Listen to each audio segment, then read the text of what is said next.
ජලයට යටවුණු අතීතයේ මතකය කොත්මලේ කඩදොර විහාරය සහ මහවැලි මහා සෑය. කොට්මලේ travel blog. ආයුබෝවන් යාළුවනේ. අද මම ඔබව අරගෙන යන්නේ ලංකාවේ හදවත බඳු මධ්‍යම කඳුකරේ ඉතාමත් සුවිශේෂී තැනකට. මේ නිල්වන් ජලතලයට යට වෙලා තියෙන්නේ දහස් ගණනකගේ මතකයන්, ඇසූ පිරූ තැන් සහ පෞරාණික ශිෂ්ටාචාරයක නටබුන්. අවුරුදු 4කට පස්සේ නැවත මතුවුණු කොත්මලේ කඩදොර විහාරය සහ ඒ වෙනුවෙන් ඉදිවුණු දැවැන්ත මහවැලි මහා සෑය බලන්න අද අපි යනවා. Travel with Drone. අද ඔබව එක්ක යන්නේ සොබාදහම සහ ඉතිහාසය හමුවන ඒ අපූරු ඉසව්වටයි.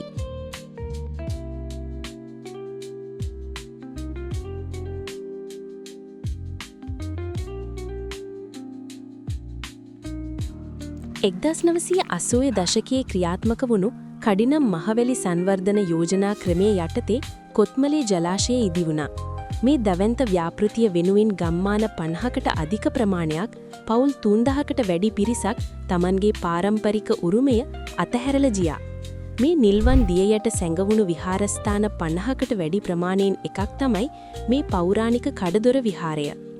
කාලයක් තිස්සේ ජලයට යට වෙලා තිබුණත් දැඩි වියලි කාලගුණයත් එක්ක ජලාශයේ ජල මට්ටම පහළ යද්දී මේ විහාරය නැවතත් මතුවෙනවා. බලන්න මේ ගොඩනැගිලි සහ පිළිම වහන්සේලා දශක 4ක් ජලයට යට වෙලා තිබුණත් අදටත් අපිට ඒ අතීතයේ අභිමානය කියාපානවා. ඔබත් මේ අපූර්ව ස්ථානය බලන්න එන්න කැමති නම් කොළඹ පැත්තේ ඉඳන් එනවනම් පහසුම පාර තමයි මහනුවර පාර. හරහා පේරාදෙණියට ඇවිත් එතනින් ගම්පොළ නගරයට ළඟා වෙන්න පුළුවන්. ගම්පොළ සිට නාවලපිටිය හෝ කොත්මලේ දෙසට යන ඕනෑම බස් රථයකින් කඩදොර හන්දියට එන්න පුළුවන්. එතෙන් සිට ඉතා කෙටි දුරක් ඇවිද ගියොත් හෝ ත්‍රිවීල් රථයකින් ජලාශය අසලටම යා හැකියි. කඩදොර විහාරය නරඹලා ඔබ ඊළඟට යා යුතුම තැන තමයි මහවැලි මහා සෑය.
ජලයට යටවුණු ඒ විහාරස්ථාන 50 සිහිපත් කරන්න තමයි අඩි 290ක් උස මේ දැවැන්ත ස්තූපය ඉදිවුණේ.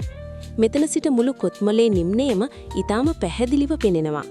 විශේෂයෙන්ම හිරු බැස යන වෙලාවට කොත්මලේ ජලාශයේ රන්වන් පැහැයත් මහසෑයේ සුදු පැහැයත් අතර තියෙන සුසංයෝගය වචනයෙන් විස්තර කරන්න බැරි තරම් ලස්සනයි.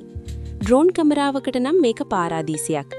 මේ දර්ශනතල දකිද්දි හිතට දැනෙන්නේ පුදුමාකාර නිස්කලංක බවක්.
යාළුවනේ මේ වගේ තැන් බලන්න යද්දී පරිසරය ආරක්ෂා කරන්නත් අමතක කරන්න එපා.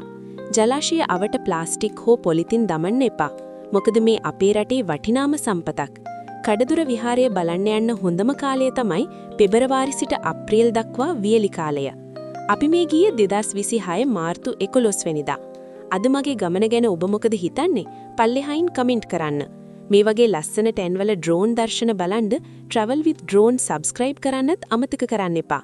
තවත් ලස්සන වීඩියෝවකින් නැවත හමු වෙමු. එතකල් ඔබට සුබ ගමනක්.